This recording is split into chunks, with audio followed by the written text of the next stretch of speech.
我们都曾经渴望过外面的世界，最后仍然选择回到生活的本质。来自惠州的 Daisy 选择留在深圳扎根，因为茶，她在南头古城找回了属于自己的生活脚步。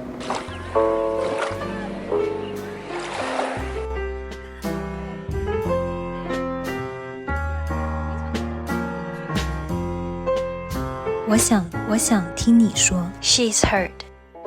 真正的生活会不会有很大的区别？会更像这一种。Okay. 以前惠州是有很多小店的，就是它的那种铺面，就是我们说它不是那种统一管理的，可能就是那种楼上是住宅，然后底下就是铺面，然后很多很多，也挺成片区的。但是现在的话也没有那么多了，因为现在城市化就很那个，全部都要装修的漂漂亮亮、整整齐齐，也不让摆摊。以前有很多挑着担子去卖他们自己种的菜。哦，对，对，因为我跟你的年代应该是比较相近。哦，对对对，对。采访的这一天，我们享受着跟 Daisy 一起游走于古城，这里的每一处温暖和细节都塑造了她对深圳生活的一切想象。有的。哦，有吗？会在这里干什么？乘凉。乘凉。对。哦，我觉得还挺舒服。这里以前我带宝宝也会来这里，这里原来有几只流浪猫。哦，我知道这个，对，要带它过来看猫猫。然后前面那一边的位置本来是可以坐着乘凉的，就看来往的人。成功不应该有固定的刻度，更没有标准的答案。当下的我们或许都过于浮躁，急于求成，而失去了做事与做人的初心。所以刚开始开店的时候，不会说给自己一个压力，设下什么目标，或者说不会有压力说，因为我觉得开店最大的压力就是你会想说，把这个变成一个，就是让自己生存或者有一个 profit 性的东西，但你不会着急这个东西嘛，就不会着急赚钱，或者着急把它变成一个盈利很获利的一个 business 这样子。我觉得首先我不是那一种很会做商业的人，我不是那种就是譬如说很会卖东西或者是怎么样，所以对我来说，首先我还是觉得按照自己的节奏，然后做自己认为有价值的事情。就是我每次有客人来，我都会认真接待呀，然后我也会跟他们讲我们家的茶有什么样的特点，甚至会讲得比较深入。其实客人会在这样子的一个交流之中，他其实是会感受到我们的专注，以及会就是他会对我们这个品牌会有信心。对，他们会，反正我觉得这样子的我觉得真诚就是最好的套路吧，大概就是这样子的一个状态。我们就是真诚的是什么样子就是什么样子的去呈现。那至于说你说的着不着急这件事情，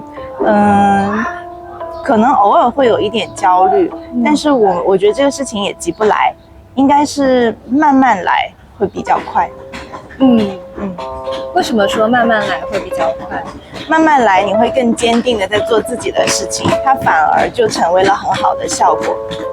最起码我们后来为什么会有这么多的我们的客人会愿意帮我们，就是发小红书也好，他们都是自发的，我们没有在社交媒体上或者这些什么大众点评这种网站上面投过1分钱，但是我们的评价非常多，然后我们的就是很多人会分享说，我记得有一次看一个客人他写说，我来到了一家很神奇的店铺，这家店铺就只有1个人，但是这家店铺你坐下来之后，就是刚开始会觉得很热，然后你坐下来了之后，你会觉得有一股神奇的力量，让自己觉得就安静下来了，然后就开始享受这种喝茶的时光。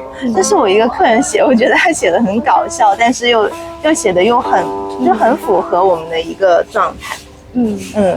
所以自己到时候比如说开店是没有考虑商业性的部分，因为很多人可能开个店就会想说，我要不要去学一下，比如说 business management， 去学一下，就是很多商业性的思维这些，他可能先去学了这些功能性的部分。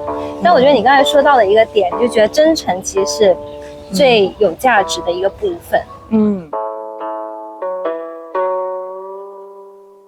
能够找到自己喜欢的一件事，全情投入其中是何等幸运。这次采访除了品尝 Daisy 亲手冲泡的茶，听听关于收藏茶具的心得，深入其中才惊叹他对茶与中国文化的独到见解。精工这一块，就是这个是一个年纪非常大的一个老师，我先把手机找个地方我帮你拿。哦，谢谢。这是一个年纪比较长的一个老师，他已经退休了。那退休了之后呢，他就想要做一些自己喜欢的事情，他就选择了做精工，做锡器。这是他做的这种小的茶叶罐，上面还有刻字。是的，还有刻字，就是做出这种拙朴的感觉。因为这个老师呢，他不是专门从事相关行业，他只是兴趣爱好，所以他的很多思想他都不会被传统行业里面的这些东西所束缚，他比较天马行空。他做的东西我觉得质感是非常的，就是看起来拙朴但是又很可爱的这种感觉。你可以看手感是很重的。是的，手感是非常重的。他的东西像我这边有收藏他的一块，这个像这一块它是一块摆件，然后它特别像一只海豚张着大嘴的一个感觉，就非常的漂亮，整体的纹理光泽感都非常的有趣。这就是我收藏的他的个人的一个摆件。那如果平常我们想收藏茶具的话，有什么方式可以入门吗？就是怎么样找到适合自己的，或者说有收藏价值的？这个其实是收藏是一个非常个人的事情，因为收藏的话，收藏的是自己的喜好。那至于它未来的一个升值空间呢，这个东西呢，可能不太好说的，因为收藏品这个东西就是要看这个作者未来的发展。但是有自己的眼光去收藏东西之后呢，你会非常快乐，因为很多东西手工的它就是不可再生。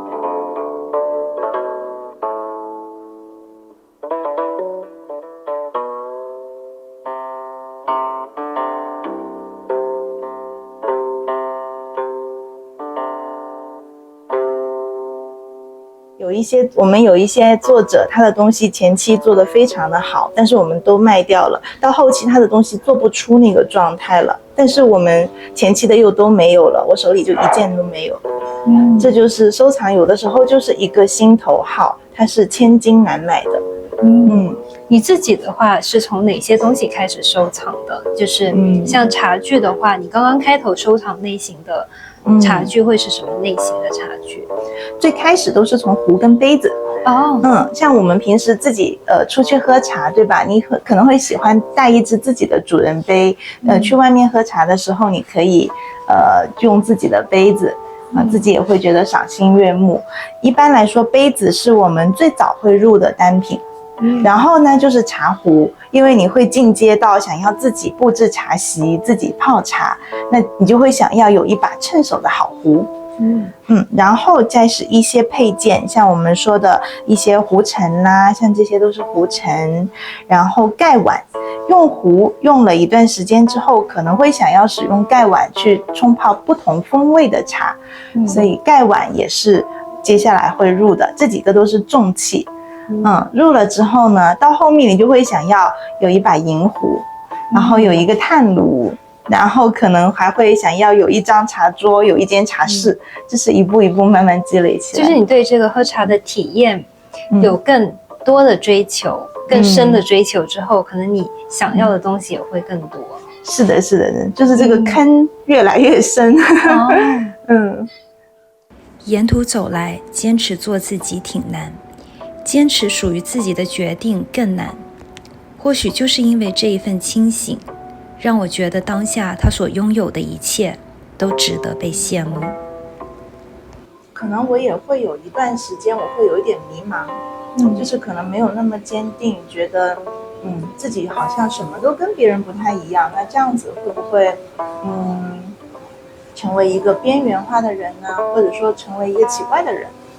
但是呢，我自己本质上又觉得奇怪一点也没有关系，我觉得成为奇怪的人也挺好的，大家都一样，我不一样，我也觉得这是一个很好的事情，所以我反向我就还挺 enjoy 这件事情。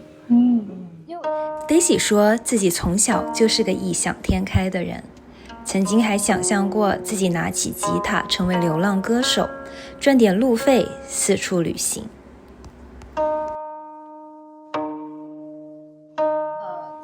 异想天开的想法的时候，不会担心自己会不会生存下去。以前年纪小也不觉得就是生存是一个多大的问题，因为生存它就是就是住的嘛，就是衣食住行嘛。其实真正要算下来，不用花太多钱，反而是欲望要花很多钱。对，如果我们要做一些比如说跟什么潮流，或者是在办公室里面大家要比谁的包包更好，谁的这个项链更漂亮，那样子的话可能会需要更多的钱。但我觉得生存不难。所以你没有什么欲望？我的欲望是做我自己想做的事情，我并不会对奢侈品有特别的欲望。但是话说回来，如果你在一个办公楼里面的话，以前我们也在办公楼里面工作过嘛，确实你会遇到过这一类型的，就是你说竞争也好，或者是一种社会的眼光也好吧。好，谢谢。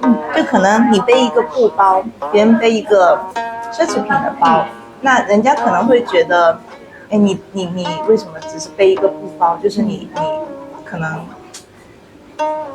不合群，融入不了，或者是你这个人怪怪的之类的。对，我觉得有的时候可能，就你的选择，要是那个选择是需要去，就像你说有一个场合，那可能你需要去迎合那个场合的时候，你慢慢就会失去掉本身你自己的那个部分，可能也是一种生存的能力。就是你可能本身也想做自己，但是你发现，就是你坚持的这些价值可能会离这些人越来越远，是不是？但我觉得也没关系，因为我发现在职场你就不会跟那些拿名牌包的人成为很好的朋友，但是你会交到一些真正聊得来的，或者是真正大家就是很相处得来的朋友。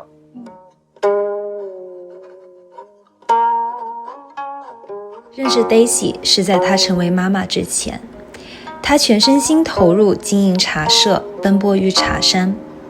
在知道她快要成为妈妈的时候，我也设想过她会不会因此而放下一直以来的追求。而在女儿出生后的几个月，我又再次在茶社中遇见了她一如盖往忙碌的身影。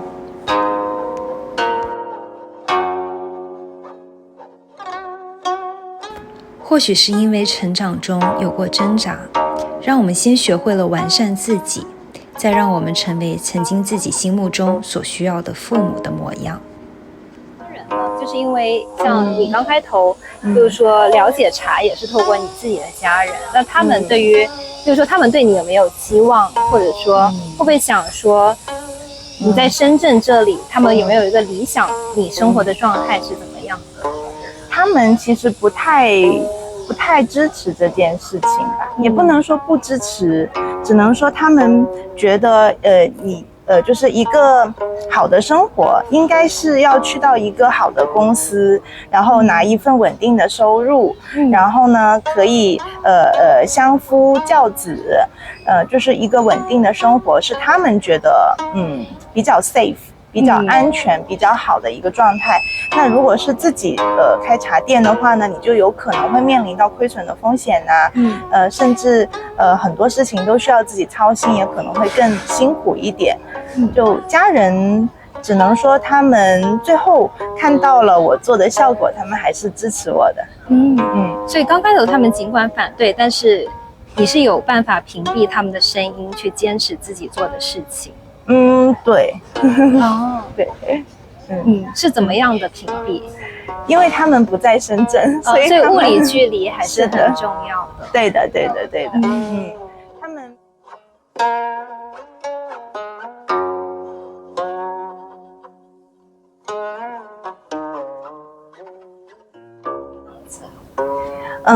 可以说是完全没有吧，差不多，也不能说完全没有，可能有1%这样子。就是我是比较希望他能够快乐成长，而且我希望他能够成长的过程之中能够有足够的安全感。这样子让他知道，就是无论是他平时在学校也好，以后工作了也好，他遇到什么困难，他不用害怕的，他可以很正面的去面对困难。然后也希望他知道，有一些困难如果实在大到不是说他自己能够解决得了的，那我们就是家里永远是他最坚实的后盾。就希望他能够勇敢的去做自己想做的事情，同时也能够对自己不想做的事情也可以选择不去。坚持自己想做的事，可以对自己不想做的事说不，是一种难得的力量。